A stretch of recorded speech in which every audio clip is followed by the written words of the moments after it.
नमस्कार, आप देख रहे हैं न्यूज नेशन। मैं हूं आपके साथ नैना यादव और सबसे पहले बात करेंगे बैटल ऑफ बंगाल की। बंगाल से जुड़ी हुई बड़ी खबर ये कि अभिषेक बैनर्जी की पत्नी रुजिरा से आज सीबीआई की टीम ने पूछताछ की है, आपको बता दें, और रुजिरा ने सभी सवालों का जवाब दिया है जो सूत्रों के हवाले से खबर मिल रही है। और ये भी है कि कई ऐसे सवाल हैं जिनका जवाब नहीं मिला है। सीबीआई पूछताछ में रुजिरा ने गोलमोल जवाब दिए। विदेशी बैंक अकाउंट से जुड़े कई सवालों पर जब सवाल पूछा गया तो रुजिरा की तरफ से ये जवाब आया कि मुझे नहीं पता। रुजिरा से करीब 1.5 घंटे तक पूछताछ हुई है। सीबीआई की टीम ने आज जिस तरह से पूछताछ की उसमें ये कहा जा सकता है कि कई और भी ऐसे सवाल हैं जो अभी शायद सीबीआई की टीम जानना चाहेगी। रुजिरा से आज पूछताछ की गई है। अभिषेक बैनर्जी की पत्नी है। ये कौन स्कैम मामले को लेकर पूछताछ की गई। कल अभिषेक बैनर्जी की साली से पूछताछ हुई थी और आज अभिषेक बैनर्जी की पत्नी रुजिरा से पूछताछ के लिए टीम पहुंची थी। रुजिरा से कई सवाल जवाब किए गए, लेकिन कई ऐसे सवाल थे जिनके जवाब रुजिरा गोलमोल देते हुए नजर आई। सीबीआई की टीम ने रुजिरा से लंबी पूछताछ की है। लगभग 1.5 घंटे तक पूछताछ हुई है। विदेशी बैंक अकाउंट को लेकर भी सवाल पूछे गए तो विदेशी बैंक अकाउंट से जुड़े हुए कई सवालों पर उन्होंने स्पष्ट कहा कि मुझे नहीं पता। सीधे जानकारी के लिए रुख करेंगे मेरे सहयोगी तापस सेन गुप्ता मेरे साथ में जुड़ रहे हैं। तापस, किस तरह की पूछताछ रही आज रुजिरा से? देखिए, आज रुजिरा को सीबीआई की टीम ने तकरीबन 1.5 घंटे तक पूछताछ की और पूछताछ करने के बाद वो लोग जब निकल गए तो उसके बाद जो सीबीआई के हवाले से खबर कि वो लोग ज्यादा खुश नहीं है इस सवाल जवाब एपिसोड से, क्योंकि कुछ चीजों के बारे जहां तक पर्सनल चीजों के बारे में सवाल किया गया था तब वो सारे सवाल काफी कॉन्फिडेंटली वो जवाब दी थी, लेकिन जब बैंक अकाउंट के बारे में पूछा गया तो उनके पास कोई ठोस जवाब नहीं था। उन्होंने साफ तौर पर कहा कि उनको कुछ खास पता नहीं इस के बारे में और पूरे मामले के बारे में, ना ही बैंक अकाउंट से उनका कोई लेना देना है। तो इसके बाद आज शाम को सीबीआई की एक टीम की एक बैठक होनी है, कल भी हुई थी। उसके बाद उसमें फैसला लिया जाएगा कि आने वाले दिनों में क्या रुजिरा बनर्जी को दोबारा पूछताछ करने की जरूरत है या नहीं। वो आज शाम की मीटिंग में लगभग तय होगा। उसके बाद एक रिपोर्ट दिल्ली भेजी जाएगी। उसके बाद फैसला लिया जाएगा कि आगे जाकर मेनका गंभीर और रुजिरा बनर्जी को और जरूरत है पूछताछ की या नहीं। बिल्कुल, यानी कि ये कहा जाए कि जिस तरह से अभी गोलमोल जवाब मिले हैं तापस, तो क्या एक और बार राउंड की पूछताछ की जा सकती है? सीबीआई एक बार फिर से पूछताछ कर सकती है? देखिए, पूरी संभावना है, क्योंकि इससे पहले भी कोयला घोटाले मामले में जब सीबीआई अलग अलग विटनेसेस को पूछताछ किया था, उनके जवाब से जब वो संतुष्ट नहीं थे तो उन्हें बताया था दूसरी बार भी उनसे पूछताछ की गई थी। तो अगर उस क्रोनोलॉजी को देखा जाए तो हर तरह से मुमकिन है कि हो सकता है आने वाले दिनों में दोबारा उनसे पूछताछ की। यानी अभी मुश्किलें कम नहीं हुई है, रुजिरा से पूछताछ की जा सकती है। तापस, जानकारी के लिए आपका शुक्रिया। तो तापस सेन गुप्ता मेरे सहयोगी बता रहे हैं आज 1.5 घंटे की पूछताछ में कई सवालों का सामना रुजिरा को करना पड़ा, लेकिन कई सवालों के गोलमोल जवाब देती हुई नजर आई। पूरा मामला क्या है, एक रिपोर्ट के जरिए समझिए।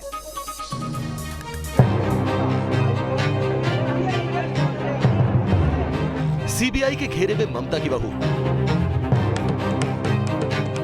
1.5 घंटे तक सीबीआई ने की पूछताछ। कोयला घोटाले में सीबीआई जांच के घेरे में आए अभिषेक बैनर्जी के घर के बाहर सुबह ही सरगर्मी तेज थी। सीबीआई की टीम के पहुंचने से पहले मुख्यमंत्री ममता बनर्जी अभिषेक के घर पहुंची।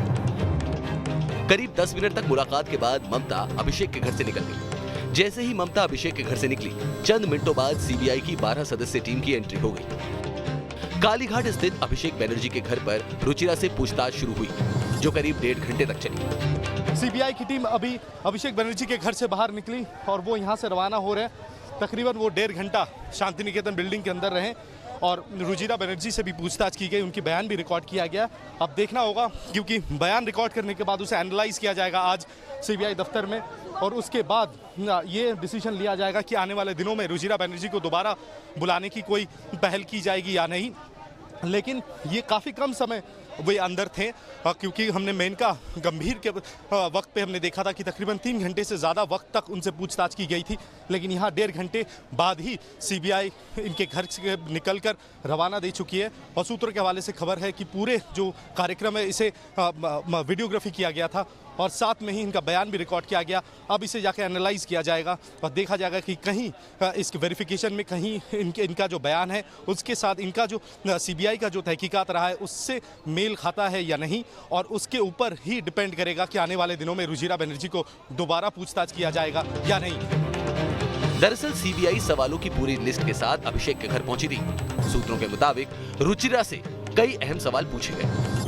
मसलन कोयला तस्करी में अनूप माझी से उनके क्या रिश्ते हैं, अनूप माझी ने आपके खाते में पैसे क्यों भेजे, अनूप माझी का नाम कोयला घोटाले में मुख्य आरोपी के तौर पर सामने आया है। दरअसल रुचिरा बनर्जी पर 3 बड़े आरोप हैं। पहला, कोयला घोटाले में लेन देन, दूसरा विदेशी खातों में पैसे का ट्रांजैक्शन और तीसरा नागरिकता विवाद। रुचिरा की नागरिकता के मामले पर सीबीआई ने अपनी रिपोर्ट केंद्रीय गृह मंत्रालय को भेजी है, जिसमें नागरिकता के लिए 2 आवेदन का जिक्र है। इससे पहले बीजेपी रुचिरा की नागरिकता की जांच की मांग कर चुकी है।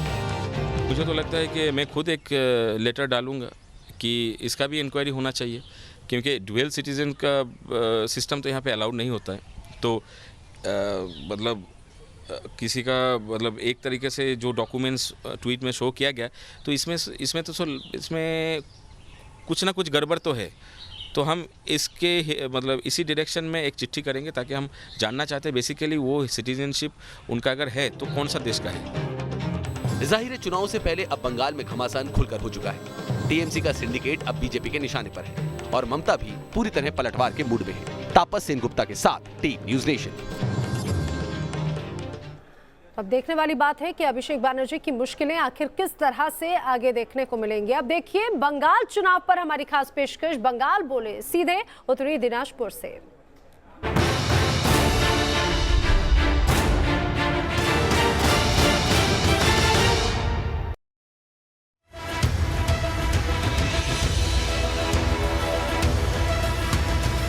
लोग तो उम्मीद कर रहे इस बार ट्रेंड बदलेगा और दीदी ने यहाँ पर आके जो काम किया है शिक्षा के, उन्होंने यूनिवर्सिटी बना दिया है।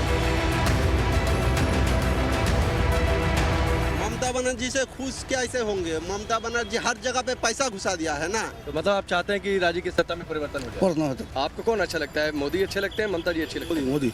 ममता बनर्जी महिला मुख्यमंत्री हैं, तो आप लोग उनसे खुश हैं? नहीं है खुश। क्या नाराजगी क्या है उनसे? हम लोग का पैसा बहुत मार लिया। पश्चिम बंगाल के चुनावी सफर पर आप पहुंचे हैं उत्तर दिनाजपुर। उत्तर दिनाजपुर के रायगंज जगह पर हम मौजूद हैं। उत्तर दिनाजपुर का एक बड़ा हिस्सा बांग्लादेश की सीमा से सटा हुआ है, लिहाजा यहाँ पर अवैध घुसपैठिए एक बड़ा मुद्दा हमेशा से रहा है। उत्तर दिनाजपुर का एक बड़ा हिस्सा बिहार के सीमांचल से भी सटा हुआ है। बिहार के सीमांचल में ओवैसी की पार्टी ने 5 सीटें हासिल की थी। उत्तर दिनाजपुर की करीब 40 से 50% आबादी मुस्लिमों की है, लिहाजा ओवैसी यहाँ पर दावा ठोक रहे हैं और उस मुस्लिम वोट बैंक को भुनाने की कोशिश भी कर रहे हैं। सवाल ये उठता है कि क्या सीमांचल की सियासत और वहाँ की राजनीति का यहाँ पर कुछ असर होगा।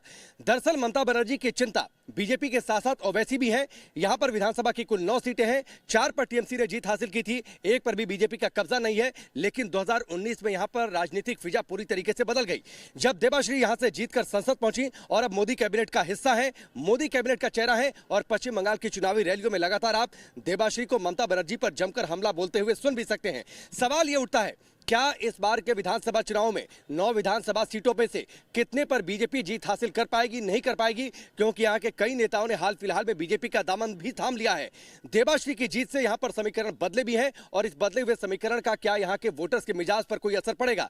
हम चलेंगे उत्तर दिनाजपुर के अलग अलग हिस्सों में, रायगंज में हम लोगों से बातचीत करेंगे, उनके चुनावी मूड को समझने की कोशिश करेंगे। बंगाल बोले में बंगाली मानुष का मूड समझने के लिए हम पहुंच चुके हैं कोलकाता से 467 किलोमीटर और बांग्लादेश के दिनाजपुर से 126 किलोमीटर दूर मौजूद उत्तरी दिनाजपुर जिले में। आने वाले विधानसभा चुनाव को लेकर उत्तरी दिनाजपुर की जनता का मूड क्या है, ये जानने से पहले आपको यहाँ का सियासी गणित जल्दी से बता देते हैं। जिले में हिंदू 49.31%, जबकि मुसलमानों की आबादी 49.92% है। 2016 के विधानसभा चुनाव में जिले की 9 विधानसभा सीटों में टीएमसी को 4, कांग्रेस को 3, सीपीएम और फॉरवर्ड ब्लॉक को 1-1 सीट पर जीत मिली थी। विधानसभा चुनाव में जिले में भले ही बीजेपी का खाता नहीं खुल पाया, लेकिन 2019 लोकसभा चुनाव में रायगंज लोकसभा सीट से बीजेपी की देवाश्री चौधरी ने जीत हासिल की थी। उत्तर दिनाजपुर में लोगों के चुनावी मूड को समझने की कोशिश कर रहे हैं। रायगंज में हम मौजूद हैं और रायगंज में लोगों के चुनावी मुद्दे क्या हैं, भाई साहब लोकल इशू क्या है जिस पर आप लोग वोट करेंगे? देखिए, जो ममता दीदी है वो बंगाल में 10 साल से है और वो आम आदमी बहुत कॉमन मैन होते हैं, उनके लिए उन्होंने बहुत कुछ किया है। उन्होंने जितना किया है 10 साल में वो मोदी जी 6 साल में नहीं कर पाए। मोदी जी तो देश में शासन कर रहे हैं, अभी तो राज्य का चुनाव है। राज्य का चुनाव है लेकिन राज्य में आके तो बड़ी बड़ी बातें करते हैं ना। लेकिन जो दीदी ने किया है वो आम आदमी की द्वार तक पहुंच के उन्होंने जितना भी मुद्दा है, छोटे छोटे जितने मुद्दे आम आदमी की जो तकलीफें होते हैं वो उसको दर्द समझते हैं और दर्द समझ के उसका समाधान तुरंत करने के लिए उन्होंने जितना भी उपाय किया है वो मोदी जी को सीखना चाहिए उनसे। अच्छा, 2019 का जो पिछला लोकसभा चुनाव था उसमें देवाश्री जीत गई, बीजेपी को सीट मिल गई। आपको लगता है इससे फर्क पड़ेगा जो यहाँ पर विधानसभा सीटें हैं? नहीं, वो अलग मुद्दा था, इसलिए इस बार विधानसभा में वो कोई मुद्दा नहीं। मतलब वो देश का चुनाव था, ये राज्य का चुनाव है, अलग अलग। हाँ, अलग अलग होगा। ठीक है, आपके लोकल इश्यूज क्या है? 2-3 समस्याएं बताइए रायगंज की क्या है? कि हमारा जो रायगंज में शिक्षा का और विकास होना चाहिए, शहर का पानी का पूरा विकास होना चाहिए और स्वास्थ्य का विकास होना चाहिए। इसका पूरा से नहीं हुआ। इसको गवर्नमेंट के पास जो भी आएगा उसका हमारा मांग है कि ज़्यादा से इसको डेवलप करे और जितना क्रिमिनल है, टेररिज्म है, इसको दमन करे। हम लोग तो उम्मीद कर रहे हैं इस बार ट्रेंड बदलेगा और दीदी ने यहाँ पर आके जो काम किया है शिक्षा के, उन्होंने यूनिवर्सिटी बना दिया है जो कांग्रेस रहते भी कुछ नहीं कर पाए। सत्ता में रहते जब सेंट्रल में थे तब कांग्रेस का जो विधानसभा यहाँ से जो इलेक्टेड मेंबर थे एमएलए वो भी कांग्रेस से ही थे, लेकिन वो भी कुछ नहीं कर। निरंजन दास मुंशी का इलाका रहा है, फिर बाद में उनकी पत्नी सांसद रही, लेकिन कुछ नहीं किया। आपके कुछ चुनावी मुद्दे क्या हैं, लोकल इश्यू क्या हैं, जरा बताइए। किन चीजों को ध्यान में रखकर वोट करेंगे?